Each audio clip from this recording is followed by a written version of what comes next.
На самом деле очень много домыслов и версий.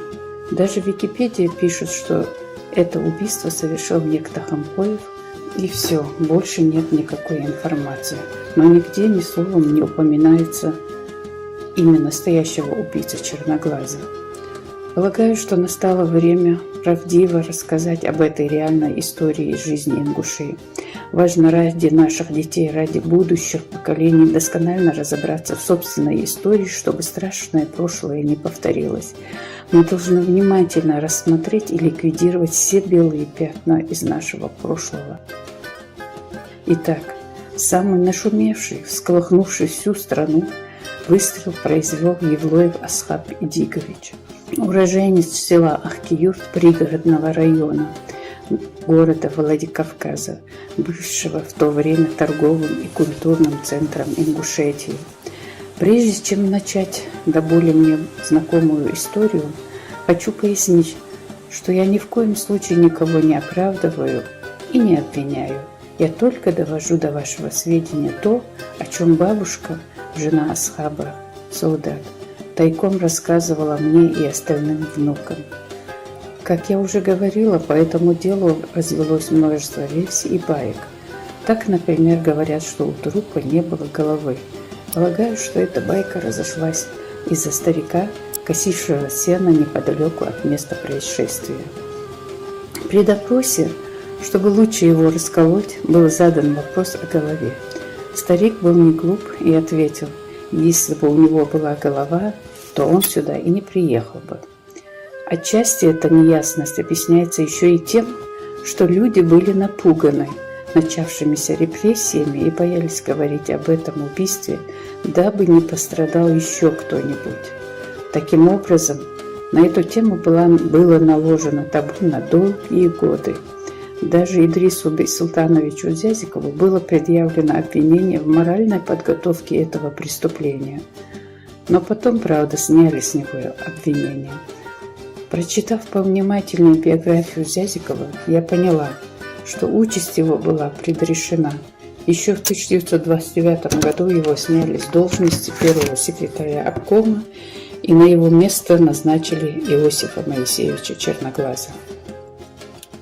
В чем же причина убийства Черноглаза? Об этом очень хорошо написал известный чеченский политолог того времени Абдурахман Афтарханов. Причина убийства, пишет он, заключались в реальной политике Черноглаза, с приходом которого репрессии в Ингушетии приняли масштабы и формы неслыханные. Этот процесс нашел отклик даже в эмигрантской печати. Например, журнал «Горцы Кавказа» писал: советская власть ограничилась кратким сообщением о предстоящем процессе. Ни описания самого процесса, ни приговора она не поместила. По имеющимся у бюро сведениям, все обвиняемые расстреляны. Иосиф Моисеевич Черноглаз любил разъезжать по городам и селам региона и просвещать народ, читая лекции о том, какая прекрасная жизнь ждет ингушей в недалеком будущем при коммунизме. Многие на всю жизнь запомнили его неординарное ораторское искусство. В своем последнем выступлении в селе Галашке он говорил, что все будет общим, частной собственности не будет, все будут есть из одного котла и спать под одним одеялом. Женщины освобождаются от пережитков прошлого и могут выходить замуж за кого хотят. Далее выступавший говорил, что построит свиноферму в селе Галашки. Говорят, что в прошлом он был свиноводом. Иосиф Моисеевич хотел построить свиноферму в 100% мусульманской республике.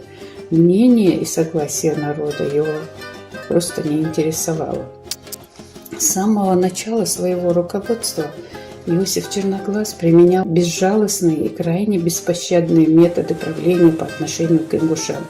Он арестовывал и ссылал лучших высокообразованных религиозных деятелей, раскулачивал более-менее зажиточных крестьян, арестовывал по любому незначительному доносу лучших сынов народа. Возмущение народа было доведено до предела. Друзья, Евлоев Асхаб, Евлоев Умар и Хамхоев, имени не знаю, и о других тоже не знаю, кто с ними был. устроили засаду при выезде из села Галашки, бревном остановили машину и крикнули: «Если есть мусульмане, уходите». Водитель, поняв, в чем дело, быстро убежал, а Иосиф Черноглаз был ликвидирован на том месте у хутора Нальгиева. Голову ему никто из них, по крайней мере, не отрезал. Ни бабушка, никто другой не говорил об этом. Репрессии усилились еще больше. Это был отличный повод для подавления воли народа. Арестовали много Евлоевых и всех, кто хоть каким-то боком касался этого преступления, в том числе и братьев Асхаба, просто за то, что они его братья. Ахмеду и Умару дали по 10 лет колоний строгого режима. Умар учился в педагогическом университете города Ростова и приезжал на похороны брата. Абдрахмана не арестовали только потому, что ему было всего 12 лет. Ахмеду было 18 лет, когда его сослали строить Восточно-Сибирскую железную дорогу. Об Умаре, как забрали в колонию, ничего не известно. Дочь и внуки не могут найти даже его могилу. Много раз обращались в различные инстанции, но все тщетно. Абдурахман, самый младший, чудом избежал расстрела при выселении в Казахстан. При погружении в вагоны один солдат грубо толкнул солдат прикладом автомата. Абдурахман, естественно, бросился на него с кулаками. Но в Казахстане он тоже не смог избежать участи старших братьев. В первую, самую трудную зиму, когда каждый день от голода умирали, к нему приходили люди и умоляли помочь достать для детей еды. Абдурахман не смог на это спокойно смотреть и решил помочь. Он знал, что идет на смертельный риск, но по-другому не мог. Абдурахман доставал еду у тех, кто довел народ до грани выживания, и раздавал самым ослабленным. Можно сказать, он был своего рода Робин Гудом. Таким образом, Абдурахман спас от голодной смерти не одну семью. Но для советской власти он стал злейшим врагом. За то, что не дал людям умереть от голода, не смог видеть их страдания, Абдурахман получил 10 лет лишения свободы. Причем в своей семье он не оставлял ни грамм больше, чем другим. В тюрьме он сильно заболел туберкулезом и умер в 1967 году в Карагандинской колонии. Друзья там же в тюрьме обмыли его тело по мусульманскому обряду, а чеченцы и ингуши, жившие в Караганде, помогли собрать его. Похоронили Абдурахмана на кладбище в городе Назрани. Алаудин еще в 15-летнем возрасте по просьбе знакомого поехал выслеживать его кровника и был убит там. После убийства Черноглаза Асхаб уже домой не возвращался и стал одним из последних обреков в Ингушетии. Асхаб всегда был хорошо вооружен, у него всегда были 2 гранаты, 2 пистолета, 2 ножа и ружье. Он 2 или 3 раза попадал в засаду, но всегда ловко от них уходил. Кидал гранату, создавал дымовую завесу и словно ветер улетал. За этот период он даже встречался с каким-то начальником НКВД. Фамилии, конечно, никто не помнит. Тот позвал его в ресторан, пообещав, что не тронет. Асхаб пришел один, без всякой поддержки. Начальник пригласил сесть и затем начал уговаривать сдаться, убеждая, что так будет лучше для него, и предложил выпить. Но Асхаб отказался, сказав, что он не пьет с врагами, и ушел. Известно, что после его ухода начальник сказал своим подчиненным: «Живым его больше ко мне не приводите». Так он прожил 2 года. Прожил бы еще неизвестно сколько, если бы не предательство друга. У него был друг, имя которого не буду называть, но все родственники о нем хорошо знают. Родители Асхаба словно в воду глядели, все время просили оставить этого друга, но судьба сложилась так. Этот друг как-то привел Асхаба на ночевку к своему зятю, жившему в селе Ахкиюрт. Сами же ушли с утра пораньше, объяснив, что им нужно на свадьбу. Тем утром дом окружили ГПУшники. Жена хозяина дома сказала Асхабу, что дом окружили. Асхаб переспросил, окружили или окружают? Женщина ответила, что окружили. Тогда незачем спешить, ответил Асхаб. Хозяйка предложила ему спрятаться в маленькой яме под полом. Обещаю тебе справедливый суд! Ты знаешь их язык? Что они там говорят? Говорят, надеть юбку и выйти за них замуж. Лучше умереть, чем прятаться в этой норке, ответил он и спокойно вышел во двор. Эй, ты чего это удумал?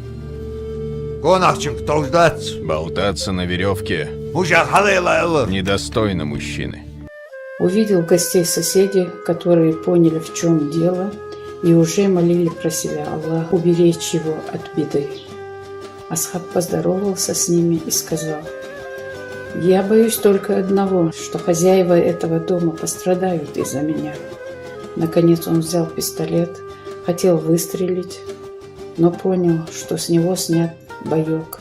Гранаты тоже оказались бесполезными. Тогда он понял, что его предали, бросил все оружие в сторону и сказал: «Это же предательство». Ему выстрелили в грудь, но он не хотел падать перед ними. Дошел до стога сена и встал, опираясь на него. Затем начали стрелять по ногам, чтобы наконец он упал. И даже после этого минут 20 боялись подойти к нему, говорят. Потом осторожно подошли, забрали содержимое карманов, сфотографировали и взяли тело с собой. Только через 2 недели за большую взятку смогли забрать закопанного во дворе НКВД тело Асхаба. Братья, боясь задеть лопатой, руками откопали и похоронили по мусульманскому обряду. Хозяин дома и друг Асхаба были убиты Умаром, братом Асхаба. И Дик, и Бунахо, отец и дядя Асхаба, воевали в составе дикой дивизии. Впоследствии воевали за советскую власть против Деникина и белоказаков, освобождая Владикавказ и ближайшие села. Наравне с ними воевал и Асхаб, хотя ему было всего 14 лет. Идик и его друзья гнали Асхаба домой, опасаясь за его жизнь, но он был непреклонен. Он всегда носил на груди крест-накрест ленты с 300 патронами и был отчаянным сорвиголовой. Идик также просил и брата Бунуху идти домой, так как они оба не могут умереть. Кто-то должен смотреть за родителями. Бунуху ответил: «Я ради Аллаха освобожу этот город». Но тот бой для Бунуху, к сожалению, стал последним. Оба брата имели множество наград за бои в дикой дивизии и бои за советскую власть. Об этих боях хорошо сказал Идрис Зязиков. Ингуши вынесли всю тяжесть гражданской войны, ценой больших потерь и крови отстояли они советскую власть. Ингуши с таким трудом отстояли свой город, свою землю, можно сказать, саблями против пушек. Думали, что наконец-то освободятся от царского ига и заживут свободно на своей земле. Но для ингушей беды только начались. И неудивительно, что Асхаб и его друзья встали на защиту своего народа. Советская власть объявила их бандитами, но почему-то почти все, кто их знали и помнят, без слез на глазах не могут о них говорить. Они жили по вековым законам чести и совести. Если кому-то нужна была помощь, то они помогали. Если же кто-то беспредельничал, то они считали своим долгом с ним разобраться даже ценой своей жизни.